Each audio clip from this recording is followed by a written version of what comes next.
कूटनीति की दुनिया में खुद को सर्वशक्तिशाली दिखाने और बताने वाला अमेरिका भर मोर्चे पर झुक रहा है। पहले भारत और रूस के बीच हुई S-400 डील को लेकर अमेरिका ने काटसा में बदलाव कर इस डील को मान्यता दी और अब अमेरिका रूस के साथ मिलकर ISS यानी इंटरनेशनल स्पेस स्टेशन पर फ्लाइट्स भेजने की तैयारी कर रहा है। यानी प्रतिबंधों को बढ़ाने का ढोंग दिखावा है बस, जिस पर भरोसा कर यूरोप के कई देश अमेरिका के पीछे तो हो लिए, लेकिन खुद का ही नुकसान कर बैठे। हालांकि अमेरिका ने किसी भी नुकसान को झेलने से इनकार कर दिया। यही कारण है कि प्रतिबंध की आड़ में दिखावा करते करते अमेरिका बैकडोर से रूस के साथ हाथ मिलाने निकल पड़ा। परिणाम ये हुआ कि यूक्रेन पर अटैक के बावजूद अमेरिका रूस के साथ काम करने को मजबूर हो गया।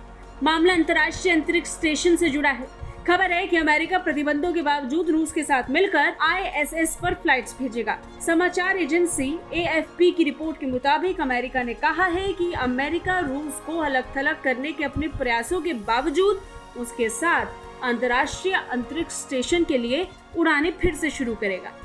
गौरतलब है कि यूक्रेन पर सैन्य हमले के बाद से अमेरिका ने रूस को दंडित करने के लिए कई प्रतिबंध लगाए। यूक्रेन युद्ध के समय से ISS में 4 अमेरिकी, 2 रूसी और 1 जर्मन अंतरिक्ष यात्री माइक्रोग्रेविटी के साथ साथ काम कर रहे हैं। अमेरिकी अंतरिक्ष एजेंसी नासा ने एक बयान में कहा, इंटरनेशनल स्पेस स्टेशन के निरंतर सुरक्षित संचालन को सुनिश्चित करने, एस्ट्रोनॉट के जीवन की रक्षा करने और स्पेस में निरंतर अमेरिकी उपस्थिति सुनिश्चित करने के लिए नासा अमेरिकी चालक दल के अंतरिक्ष यान और रूसी सोयूज के साथ सदस्यों को फिर से भेजना शुरू करेगा। नासा ने कहा कि एस्ट्रोनॉट फ्रैंक रूबियो 21 सितंबर को कजाकिस्तान से लॉन्च होने वाले सोयूज रॉकेट पर 2 रूसी एस्ट्रोनॉट के साथ उड़ान भरेंगे। ये घोषणा राष्ट्रपति व्लादिमीर पुतिन द्वारा रूस की अंतरिक्ष एजेंसी के प्रमुख को निकाल देने के कुछ घंटों बाद हुई।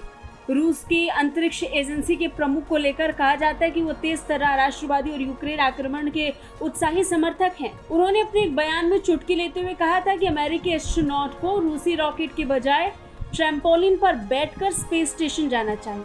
ISS पर रूस के साथ फ्लाइट्स भेजने के फैसले की घोषणा करते हुए नासा ने कहा कि अंतर्राष्ट्रीय अंतरिक्ष स्टेशन को हमेशा संयुक्त राज्य अमेरिका, रूस, यूरोप, जापान और कनाडा की अंतरिक्ष एजेंसियां भागीदारी के साथ संयुक्त रूप से संचालित करने के लिए डिजाइन किया गया था। कुल मिलाकर किसी के सामने नहीं झुकने वाला अमेरिका अब झुकने को तैयार है।